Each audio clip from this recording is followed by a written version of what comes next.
വാർത്തകളിലേക്ക്. പൊന്നാനിയിൽ നിന്നുള്ള 6 മത്സ്യത്തൊഴിലാളികൾ കടലിൽ കുടുങ്ങി. ഇന്നലെ രാത്രിയാണ് കുടുങ്ങിയത്. തൃശൂർ നാട്ടിക ഭാഗത്താണ് ഇവർ ഉള്ളത്. വൈപ്പിനിൽ നിന്നുള്ള മറൈൻ എൻഫോഴ്സ്മെന്റിന്റെ ബോട്ട് തെരച്ചിൽ തുടങ്ങി. അതേസമയം താനൂരിൽ നിന്ന് മത്സ്യബന്ധനത്തിന് പോയി കാണാതായ 4 പേർക്ക് വേണ്ടി തെരച്ചിൽ തുടരുകയാണ്. വിവരങ്ങളുമായി സുവി വിശ്വനാഥനും മലപ്പുറത്ത് നിന്ന് CV അനുമോദും ചേരുന്നു. ആദ്യം സുവിയിലേക്ക്. സുവി, താനൂരിൽ നിന്ന് പൊന്നാനിയിൽ നിന്ന് കാണാതായ 6 മത്സ്യത്തൊഴിലാളികൾ തൃശൂർ നാട്ടിക ഭാഗത്തായിട്ടുള്ള വിവരങ്ങളാണ് പുറത്തു വരുന്നത്. എങ്ങനെയാണ് വിശദാംശങ്ങൾ?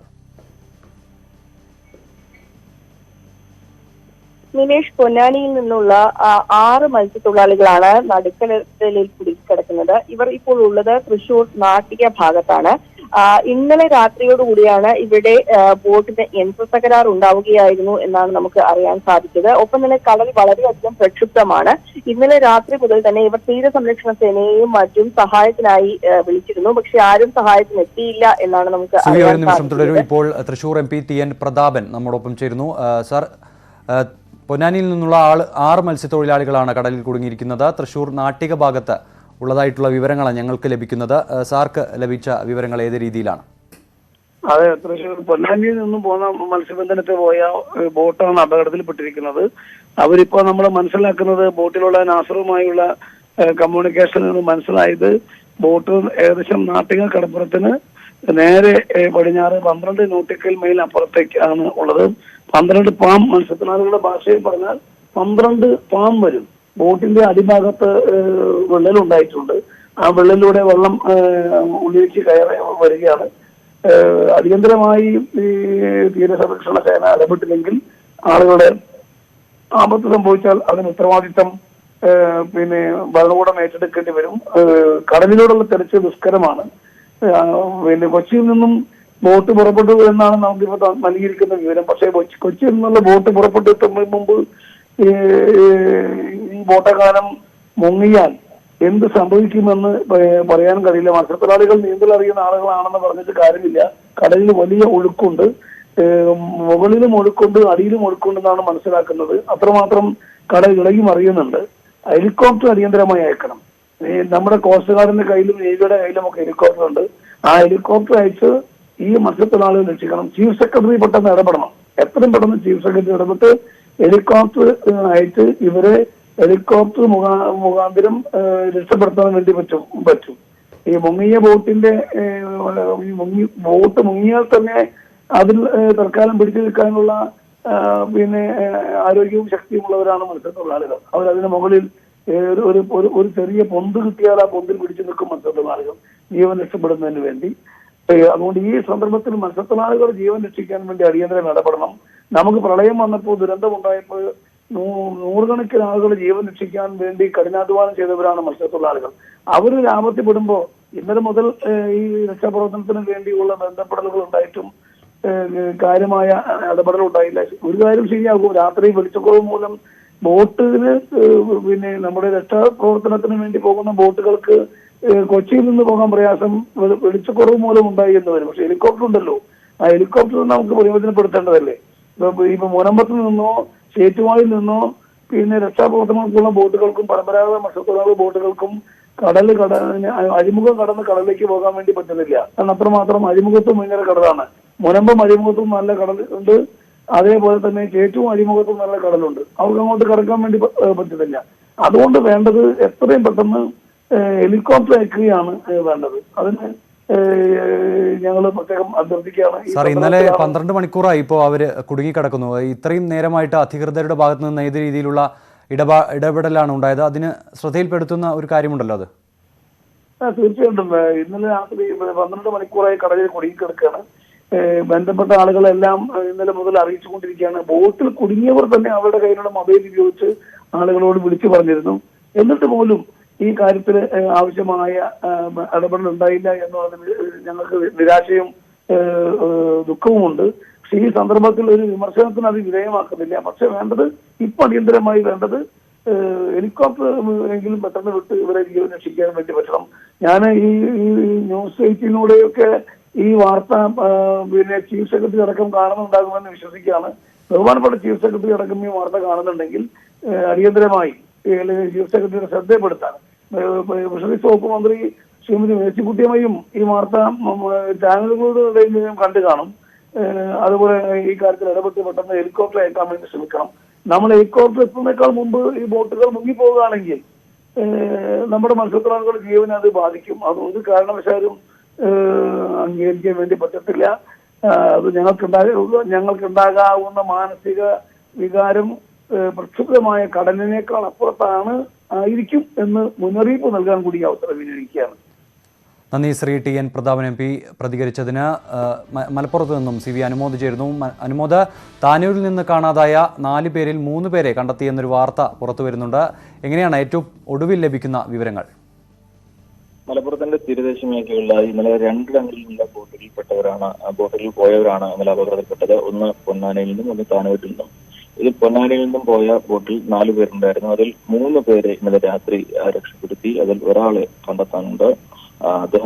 അദ്ദേഹത്തിനുള്ള തെരച്ചിൽ ഇപ്പോൾ പുരോഗമിക്കുകയാണ്. ഒപ്പം തന്നെ താനൂരിൽ നിന്ന് പോയ വള്ളത്തിലെ പെട്ടവരും അപകടത്തിൽപ്പെട്ടു. അവർ പരപ്പനങ്ങാടി ഭാഗത്ത് വെച്ചാണ് അവർ അപകടത്തിൽപ്പെട്ടത്. അതിൽ 2 പേരെ ഇന്ന് പുലർച്ചെ രക്ഷപ്പെടുത്തിയെന്ന വിവരം ലഭിക്കുന്നുണ്ട്. അങ്ങനെ ചുരുക്കത്തിൽ 3 പേർക്ക് വേണ്ടിയുള്ള തെരച്ചിലാണ് ഇപ്പോൾ മലപ്പുറം ജില്ലയുടെ തീരദേശ മേഖലകളിൽ ഇപ്പോൾ തുടരുന്നത്. നേവിയുടെ സഹായം തേടിയിട്ടുണ്ട് എന്നാണ് നമുക്ക് അറിയാൻ സാധിക്കുന്നത്. നിമേഷ്, പൊന്നാനിയിൽ നിന്നുള്ള 6 മത്സ്യത്തൊഴിലാളികൾ കടലിൽ കുടുങ്ങിയിരിക്കുന്നു. ഇന്നലെ രാത്രിയാണ് ഇവർ കുടുങ്ങിയത്. തൃശൂർ നാട്ടിക ഭാഗത്താണ് ഇവരുള്ളതെന്നാണ് വിവരങ്ങൾ ലഭിക്കുന്നത്. അതേസമയം താനൂരിൽ നിന്ന് മത്സ്യബന്ധനത്തിന് പോയ കാണാതായ 4 പേരിൽ 3 പേർ തിരിച്ചെത്തിയെന്ന വാർത്തയും പുറത്തു വരുന്നുണ്ട്. വിവരങ്ങളാണ് സുവി വിശ്വനാഥും CV അനുമോദും നമുക്ക് നൽകിയത്. ഇന്നലെ തുടങ്ങിയ മഴയ്ക്ക് തെക്കൻ കേരളത്തിൽ നേരിയ ശമനം വന്നെങ്കിലും വടക്കൻ ജില്ലകളിൽ ശക്തമായി തുടരുകയാണ്. പലയിടങ്ങളിലും പുഴകൾ കരകവിഞ്ഞ് ഒഴുകുകയാണ്. താമരശ്ശേരി മേഖലയിൽ കനത്ത മഴയാണ്. കോഴിക്കോട് വയനാട് ദേശീയപാതയിൽ ഈങ്ങാപ്പുഴയിൽ വെള്ളം കയറി ഗതാഗതം തടസ്സപ്പെട്ടു. കോടഞ്ചേരി തിരുവമ്പാടി മേഖലകളിൽ കനത്ത മലവെള്ളപ്പാച്ചിൽ തുടരുന്നുണ്ട്. വനപ്രദേശത്ത് ഉരുൾപൊട്ടൽ ഉണ്ടായതായി സംശയമുണ്ട്. ഇനിയൊരു അറിയിപ്പ് ഉണ്ടാകുന്നതുവരെ മത്സ്യത്തൊഴിലാളികൾ കടലിൽ പോകാൻ പാടില്ലെന്ന് ദുരന്ത നിവാരണ അതോറിറ്റി അറിയിച്ചു. വിവരങ്ങളുമായി താമരശ്ശേരിയിൽ നിന്നും സിദ്ദിഖും തിരുവനന്തപുരത്ത് നിന്ന് VR കാർത്തിക്കും ചേരുന്നു. ആദ്യം VR കാർത്തിക്കിലേക്ക്. കാർത്തിക്, ഇന്നലെ പരക്കെ മഴയുണ്ടായിരുന്നു. ഇന്ന് ജില്ലയെ സംബന്ധിച്ച് എന്താണ് പുതിയ വാർത്ത? ഒപ്പം സംസ്ഥാനത്തൊട്ടാകെ വരും ദിവസങ്ങളിൽ മഴ കനക്കുമെന്ന സൂചനകളുമുണ്ട്. ഇതിനെ പ്രതിരോധിക്കാൻ സംസ്ഥാന ഭരണകൂടം ഏത് രീതിയിലുള്ള ക്രമീകരണങ്ങളാണ് തയ്യാറാക്കിയിട്ടുള്ളത്?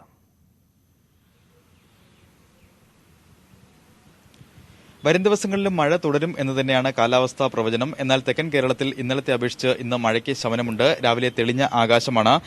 ഏറ്റവും ഒടുവിൽ കാലാവസ്ഥാ നിരീക്ഷണ വകുപ്പിന്റെ വെബ്സൈറ്റിൽ 7 മണിക്ക് വന്ന അറിയിപ്പനുസരിച്ച് 10 ജില്ലകളിൽ വരുന്ന മണിക്കൂറുകളിലും മഴ തുടരും എന്ന് തന്നെയാണ് പറയുന്നത്. കോട്ടയം, ആലപ്പുഴ, എറണാകുളം, ഇടുക്കി, മലപ്പുറം, കോഴിക്കോട്, പാലക്കാട്, തൃശൂർ, കണ്ണൂർ, കാസർഗോഡ് ജില്ലകളിലാണ് ഒറ്റപ്പെട്ട സ്ഥലങ്ങളിൽ മഴയുണ്ടാകും എന്നുള്ള കാലാവസ്ഥാ പ്രവചനം. ഇന്നലെ തിരുവനന്തപുരത്ത് രാവിലെ ആരംഭിച്ച മഴ ഏതാണ്ട് അർദ്ധരാത്രി വരെ തുടർന്നു. നെയ്യാറ്റിൻകരയിലാണ് ഏറ്റവും കൂടുതൽ മഴ ഇന്നലെ പെയ്തത്. അവിടെ 57 മില്ലിമീറ്റർ മഴയാണ് ഇന്നലെ പെയ്തത് എന്നാണ് ഏറ്റവും പുതിയ കണക്കുകളിൽ വ്യക്തമാക്കുന്നതും. ഏതായാലും തീരപ്രദേശത്ത് കടൽക്ഷോഭവും രൂക്ഷമാണ്. 4 മീറ്റർ വരെ ഉയരത്തിൽ തിരമാലകൾക്ക് സാധ്യതയുണ്ട് എന്നാണ് പ്രവചനം. അതോടൊപ്പം തന്നെ മത്സ്യത്തൊഴിലാളികൾ ഇന്ന് കടലിൽ പോകരുത് എന്നാണ് ഇന്നലെ നൽകിയ ജാഗ്രതാ നിർദ്ദേശം. 10 മണിയോടുകൂടി കാലാവസ്ഥാ നിരീക്ഷണ കേന്ദ്രത്തിന്റെ പുതിയ അറിയിപ്പും വരും. ഏതായാലും തെക്കൻ കേരളത്തിൽ കഴിഞ്ഞ ദിവസത്തെ അപേക്ഷിച്ച് മഴ കുറഞ്ഞു തന്നെ നിൽക്കുകയാണ്. വൃഷ്ടിപ്രദേശത്ത് മഴ ശക്തമായി തുടരുന്നതിനാൽ പേപ്പാറ, നെയ്യാർ ഡാമുകൾ ഇന്ന് 9 മണിയോടുകൂടി കൂടുതൽ ഉയർത്തും എന്ന് കഴിഞ്ഞ ദിവസം ജില്ലാ ഭരണകൂടം അറിയിച്ചിരുന്നു. കാർത്തികാണ് വിവരങ്ങൾ നൽകിയത്. താമരശ്ശേരിയിൽ നിന്നും സിദ്ദിഖും ചേരുന്നു. സിദ്ദിഖ്, എപ്പോഴും കനക്കുമ്പോൾ താമരശ്ശേരി മേഖല ബാധിക്കപ്പെടാറുണ്ട്. ഇന്നലത്തെ കഴിഞ്ഞ ദിവസങ്ങളിലെ മഴ ഏത് രീതിയിലാണ് താമരശ്ശേരിയെ ബാധിച്ചത്? നിമേഷ്, ഇന്നലെ വൈകിട്ടോടെ ആരംഭിച്ച കനത്ത മഴ താമരശ്ശേരി മേഖലയിൽ വലിയ ഭീതി തന്നെയാണ് വരുത്തിയിരിക്കുന്നത്. പല പുഴകളും കര കവിഞ്ഞു ഒഴുകുകയാണ്. രാത്രിയിൽ ഈങ്ങാപ്പുഴയിൽ വെള്ളം കയറി ദേശീയപാതയിൽ ഗതാഗതം തടസ്സപ്പെട്ടു. എന്നാൽ പിന്നീട് രാത്രി വൈകി ഗതാഗതം പുനഃസ്ഥാപിച്ചെങ്കിലും മലയോര മേഖലയിൽ തോടുകളിലും പുഴകളിലുമെല്ലാം ഈ കരകവിഞ്ഞൊഴുകലും അതുപോലെ മലവെള്ളപ്പാച്ചിലും തുടരുകയാണ്. രാത്രിയിൽ മഴ തുടരുന്നുണ്ടായിരുന്നു. പുലർച്ചെയോടെ മഴയ്ക്ക് ചെറിയ ശമനമുണ്ടായെങ്കിലും രാവിലെ വീണ്ടും ശക്തമായ മഴ തന്നെ പലയിടങ്ങളിലുണ്ട്. അതുപോലെ തന്നെ നല്ല കാറ്റും ആഞ്ഞു വീശുന്നുണ്ട് പലയിടങ്ങളിലും. പ്രത്യേകിച്ച് കോടഞ്ചേരി, തിരുവമ്പാടി മേഖലയിലാണ് ശക്തമായ കാറ്റ് ആഞ്ഞു വീശുന്നത്. പലയിടങ്ങളിലും മരങ്ങൾ കടപുഴകി വീഴുകയും റബ്ബർ ഉൾപ്പെടെയുള്ള മരങ്ങൾ കടപുഴകി വീഴുന്ന സാഹചര്യമുണ്ട്. പുഴകളിൽ ഈ വലിയ തോതിലുള്ള മലവെള്ളപ്പാച്ചിൽ ഉണ്ടാകുന്നത്. വനപ്രദേശത്ത് ശക്തമായ മഴ തുടരുന്നുണ്ട്. അതോടൊപ്പം ഉരുൾപൊട്ടലും ഉണ്ടായിരിക്കാമെന്ന ഒരു സംശയവും നാട്ടുകാർ പങ്കുവെക്കുന്നുണ്ട്. കലങ്ങിയ വെള്ളം, ചളിയോട് കൂടിയിട്ടുള്ള മലവെള്ളപ്പാച്ചിലാണ് ഉണ്ടാകുന്നത്. അതുകൊണ്ട് തന്നെ പുഴയോരത്തുള്ള ആളുകൾ, നിരവധി കുടുംബങ്ങൾ പല സ്ഥലങ്ങളിലേക്കും മാറി താമസിച്ചിട്ടുണ്ട്. ശക്തമായ ജാഗ്രതയും തുടരുന്നുണ്ട്. ഏതായിരുന്നാലും പുഴകളിൽ വെള്ളം ക്രമാതീതമായി വർദ്ധിക്കുന്ന ഒരു സാഹചര്യം നിലവിലുണ്ട്. ജില്ലാ ഭരണകൂടം യെല്ലോ അലർട്ടാണ് കോഴിക്കോട് ജില്ലയിൽ പ്രഖ്യാപിച്ചിരിക്കുന്നത്. കോഴിക്കോടിന്റെ കിഴക്കൻ മലയോരത്താണ് മഴ കാര്യമായി തുടരുന്നത്. എന്നാൽ മറ്റു സ്ഥലങ്ങളിലും ചെറിയ രീതിയിലുള്ള മഴ ഉണ്ട് എന്നതാണ് അവസാനമായി ലഭ്യമാകുന്ന വിവരം. സിദ്ദിഖാണ് താമരശ്ശേരിയിൽ നിന്ന് വിവരങ്ങൾ നൽകുന്നത്. താമരശ്ശേരിയിലെ ദൃശ്യങ്ങളാണ് നമ്മളിപ്പോൾ കാണുന്നത്. വലിയ രീതിയിലുള്ള മഴയാണ് മേഖലയിൽ. കോഴിക്കോട് വയനാട് ദേശീയപാതയിലായ ഇങ്ങാപ്പുഴയിലും വെള്ളം കയറി ഗതാഗതം തടസ്സപ്പെടുന്ന ഒരു സാഹചര്യമുണ്ട്. കോടഞ്ചേരി, തിരുവമ്പാടി ഉൾപ്പെടെയുള്ള മേഖലകളിൽ മലവെള്ളപ്പാച്ചിൽ തുടരുന്ന ഒരു സാഹചര്യമുണ്ട്. തെക്കൻ കേരളത്തിൽ പൊതുവെ മഴ കുറവാണ് കഴിഞ്ഞ ദിവസങ്ങളെ അപേക്ഷിച്ച്.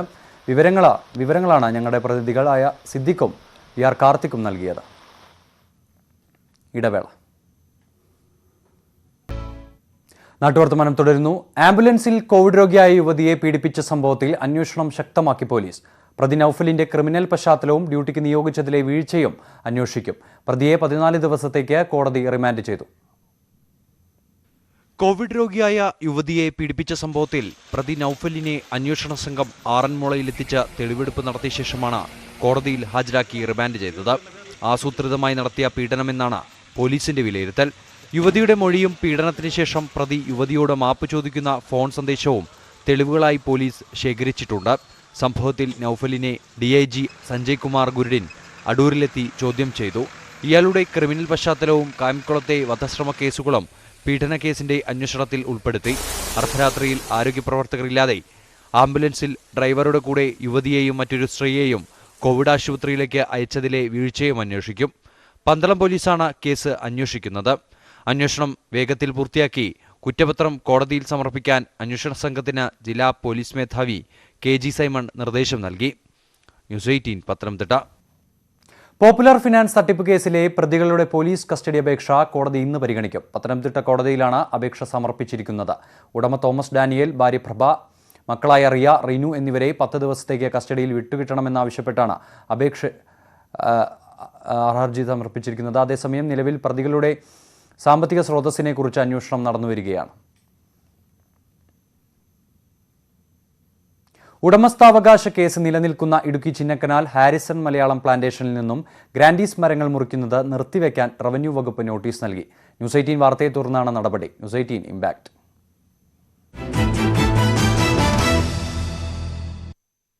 വസ്തുവിന്റെ ഉടമസ്ഥാവകാശം തെളിയിക്കാൻ കോടതിയിൽ കേസു നിലനിൽക്കുന്ന ഭൂമിയിൽ നിന്നും വനംവകുപ്പ് ഉദ്യോഗസ്ഥരുടെ ഒത്താശയോടെ ഗ്രാൻഡീസ് മരങ്ങൾ മുറിച്ചു കടത്തുന്നത് ന്യൂസ് 18 കഴിഞ്ഞ ദിവസം പുറത്തുവിട്ടിരുന്നു. ഇതിന് പിന്നാലെ ഉടൻ നടപടി സ്വീകരിക്കുമെന്ന് ജില്ലാ കളക്ടർ പ്രതികരിച്ചു.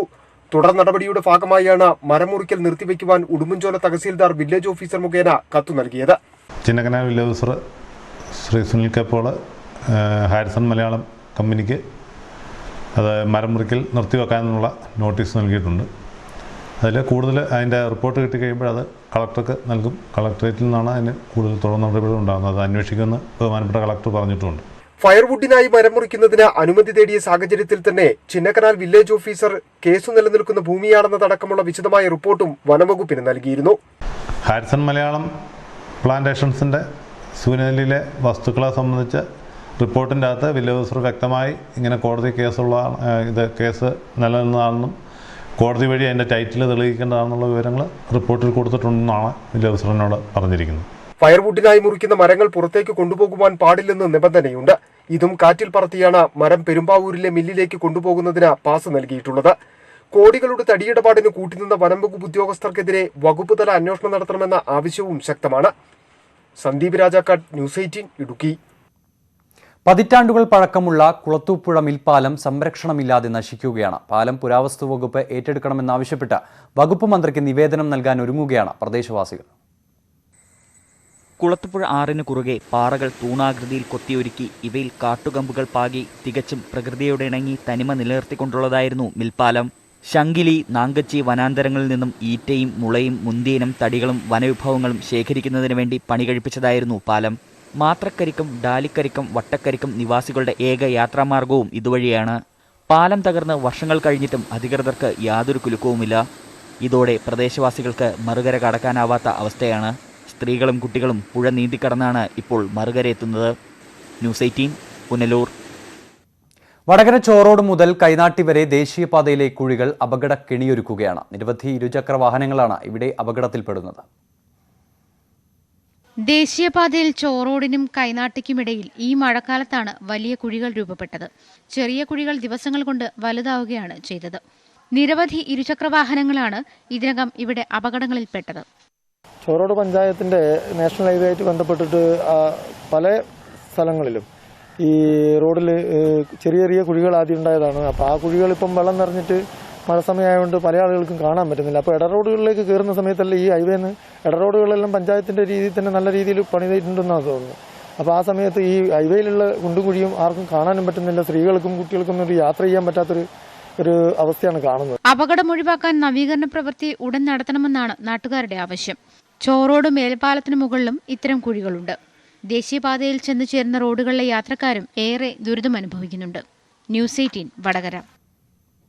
വർഷങ്ങളായി നിർമ്മാണം മുടങ്ങിക്കിടക്കുന്ന തൊടുപുഴ KSRTC സ്റ്റാൻഡിന് ശാപമോക്ഷമായില്ല. സെപ്റ്റംബറിൽ ഭാഗികമായി പ്രവർത്തനം ആരംഭിക്കുവാൻ നേരത്തെ തീരുമാനിച്ചെങ്കിലും അടിസ്ഥാന സൗകര്യങ്ങൾ ഒരുക്കാൻ ഇനിയും സമയമെടുക്കുമെന്നാണ് അധികൃതർ പറയുന്നത്.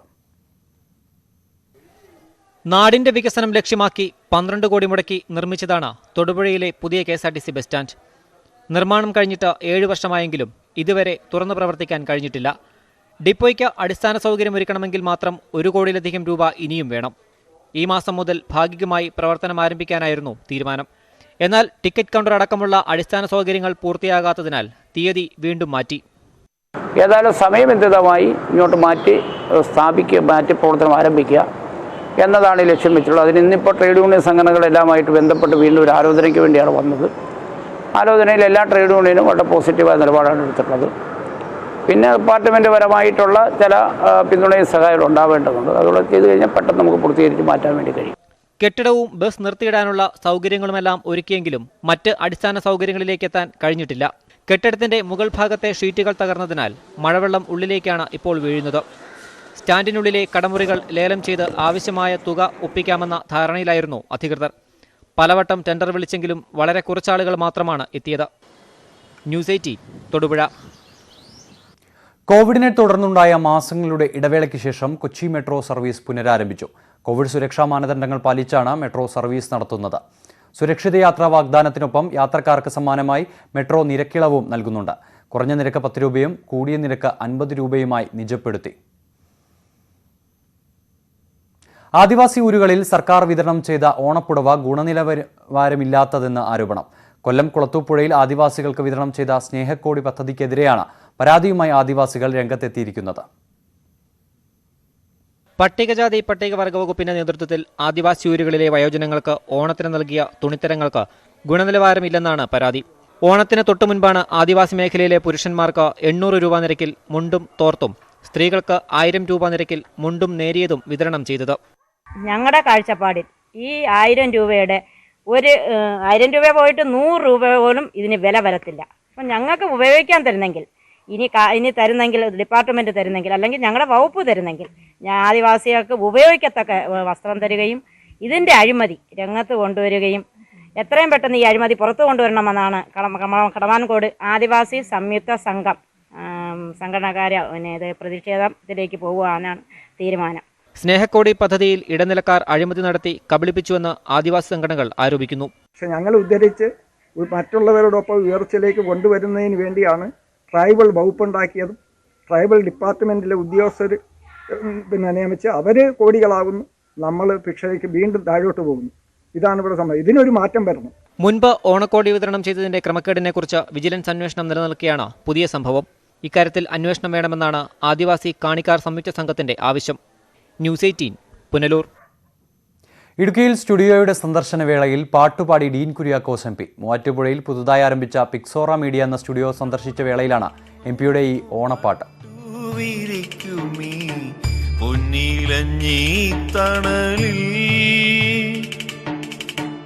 ഒന്നുമറിയാത്ത പിഞ്ചോമനകളായി വന്നു നിൽക്കുന്നു നമ്മൾ, ഇന്നും വന്നു നിൽക്കുന്നു നമ്മൾ. മികവിന്റെ കേന്ദ്രമായി കൊല്ലം ക്ലാപ്പന കയർ സംഘം. സംസ്ഥാന സർക്കാരും കയർ വകുപ്പും ചേർന്ന് 1 കോടിയിലധികം രൂപ ചെലവഴിച്ച് 20 ഓട്ടോമാറ്റിക് സ്പിന്നിംഗ് മെഷീനുകളാണ് ക്ലാപ്പനയിൽ സ്ഥാപിച്ചത്. ക്ലാപ്പന വടക്ക് കയർ വ്യവസായ സംഘത്തിൽ ഓട്ടോമാറ്റിക് സ്പിന്നിംഗ് മെഷീൻ യൂണിറ്റ് ഉദ്ഘാടനം ഓൺലൈനിലൂടെ മന്ത്രി തോമസ് ഐസക് നിർവഹിച്ചു. സംസ്ഥാനത്ത് ഈ വർഷം 40,000 ടൺ കയർ ഉൽപാദനമാണ് സർക്കാർ ലക്ഷ്യമിടുന്നതെന്ന് മന്ത്രി പറഞ്ഞു.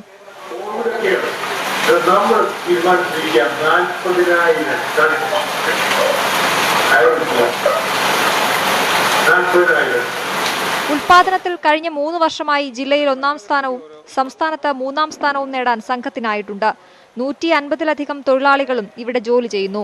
പുതിയ മെഷീനിൽ 20 തൊഴിലാളികളുടെ പരിശീലനവും പൂർത്തിയായി. ഇനി 20 പേർക്ക് കൂടി പരിശീലനം നൽകും. 4000 ടൺ കയർ ഉൽപ്പാദിപ്പിക്കാനാണ് ലക്ഷ്യമിടുന്നതെന്ന് സംഘം സെക്രട്ടറി എസ് ശ്രീജ പറഞ്ഞു. ഈ ഉൽപാദന മികവിന്റെ അടിസ്ഥാനത്തിലാണ് സർക്കാർ കയർ വകുപ്പും ചേർന്ന് സംഘത്തിലേക്ക് 20 പുതിയ ഓട്ടോമാറ്റിക് സ്പിന്നിംഗ് മെഷീൻ നൽകിയിട്ടുണ്ട്. അതിന്റെ ഉദ്ഘാടന ചടങ്ങ് നടക്കുകയാണ്.